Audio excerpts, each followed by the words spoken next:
सैदपुर थाना क्षेत्र के देवचंदपुर गांव के हरदेव राम पुत्र सरजू राम की सुबह के 11 बजे सड़क किनारे पैदल चलते वक्त सैदपुर से गाजीपुर की ओर जा रही तेज रफ्तार से आ रही अज्ञात वाहन ने धक्का मार दिया, जिससे हरदेव राम की मौके पर ही मौत हो गई। जब तक आसपास की ग्रामीण घटना स्थल पर पहुंचे तो उक्त वाहन आंखों से ओझल हो गई। मृतक के परिजनों तक जब ये खबर पहुंची, चीख पुकार कोहराम मच गया। मौके पर पहुंची पुलिस ने शव को कब्जे में लेकर पोस्टमार्टम के लिए भेज दिया। मौके पर सैदपुर के थाना प्रभारी निरीक्षक रविंद्र भूषण मौर्य व चौकी इंचार्ज सुनील दुबे उपस्थित रहे। गाजीपुर यूपी से मोहम्मद इसरार की रिपोर्ट।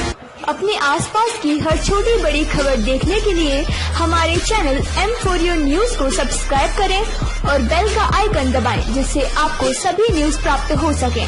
संपर्क सूत्र 844 565 7566।